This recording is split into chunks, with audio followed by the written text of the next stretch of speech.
Good day. This is Chris Miller with the Spiritual Artist Podcast. I had some thoughts today that I wanted to share with you in my studio.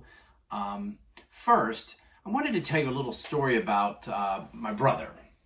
My brother has always been very good with handiwork, construction work, and several years ago, he helped me remodel my kitchen. And I remember I don't know anything. I'm great with painting, I'm great with artistic elements, but when it comes to construction and lumber and cutting and nailing and electrical, it's beyond me. So I decided to be his assistant, his production assistant, while he did all the guidance, and he would tell me exactly what to do.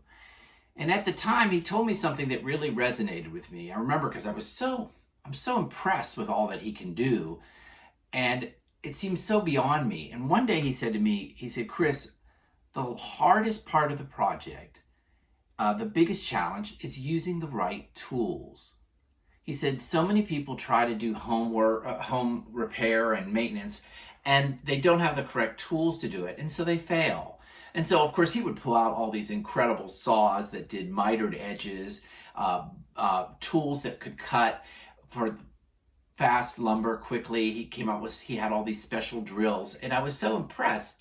But more importantly, I was impressed with that advice that it really is having the right tool.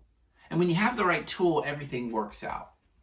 So that leads me to what's happening today. I'm working on a painting. Doesn't look really great right now. For my son, he is going off to college this year. And he asked me to replicate a painting that I had sold that he liked a lot. And that meant a lot to me. It's hard to say goodbye to your children and send them off to school. It's a big step. And next year, Terry and I will be empty nesters. And so it's a big move. And the fact that he asked something of me, I was willing to do this. I'm willing to go back and recreate something I did before.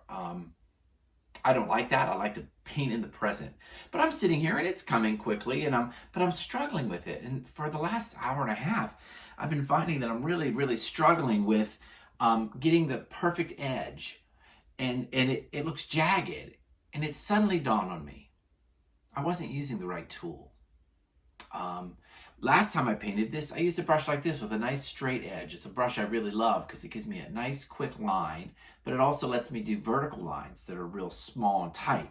But I struggled probably for an hour and a half using a different type brush with an angled edge, smaller head, and softer bristles. And every time I was painting, they would stick out and jag and make the outline that I like to do on this style of painting look really awkward.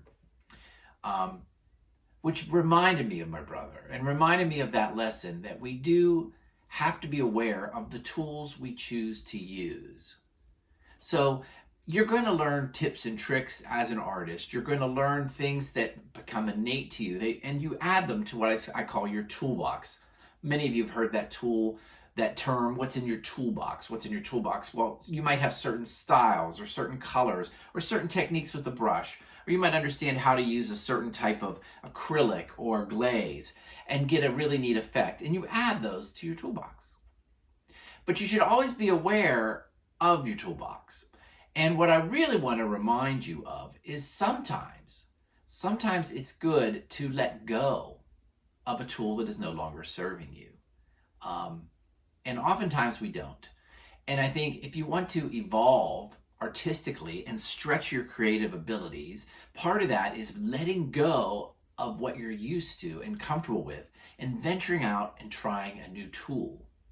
And I say that with a sense of irony because, as you can tell, it wasn't working for me in this case by using a new tool. But I have found, and I recommend this in my book, that if you want to stretch your creative suite, your creative skill set, take one of your tools and put it aside just for a couple weeks.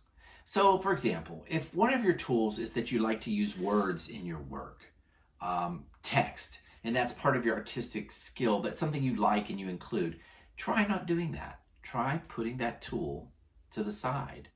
Or if you tend to like to use glazes and have a really shiny surface, maybe try venturing into a matte finish, or vice versa.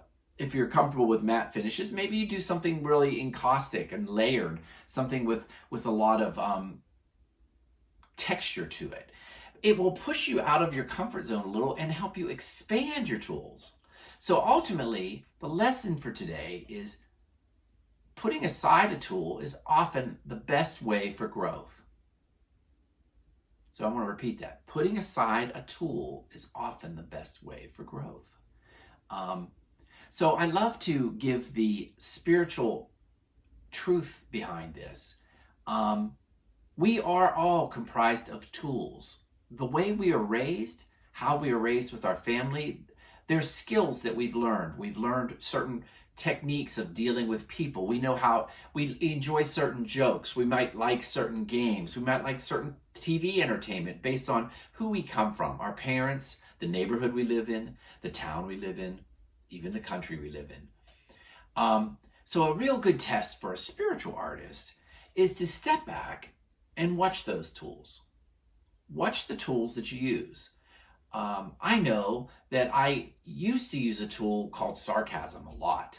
I would be very sarcastic. And it was something I learned from my parents and their parents before them. They tended to be very witty people. From the East Coast, sense of humor, lots of fun. It is fun, but it wasn't serving me. So a few years back, I stepped back. I looked at that tool of sarcasm, and I thought, is it really helping? Am I connecting with other people when I get sarcastic or use sarcasm? And so I've decided to put that tool aside. So in the paint studio or your craft studio or your art studio, try watching the tools you use, but also take that out into the macrocosm. Your art studio is the microcosm, but take that out into life and look at your life this week and think about it. Do I have certain habits that I need to let go of? Do I have certain habits that I need to let go of? Do I always have the habit of having coffee first thing in the morning? Does it make me feel better? It might. If it does make you feel better, don't put it aside. But you know what? It's always fun to experiment with those tools. And it's always fun to try something different for a week or two. So as this week goes on, look at who you are, what you do, and the tools you use to be you. The tools I use to be Chris. I use bright colors. Maybe I step back from that. In my painting, I use soft, neutral colors. I tend to be sarcastic. Maybe I step back from that for a couple weeks and watch myself. And when I'm sarcastic, kind of step back and go, why? Why is Chris being sarcastic right now? And is it serving him the best? So, great lesson about tools, how you have to have the right tool to do the right job. And you also should always be examining the tools that you use. So sit down after this tape, get quiet, close your eyes, go within, and just do a mental check of what you're using, what tools you use on a regular basis, and are they serving you? I will see you next week on the Spiritual Artist Podcast. Thanks.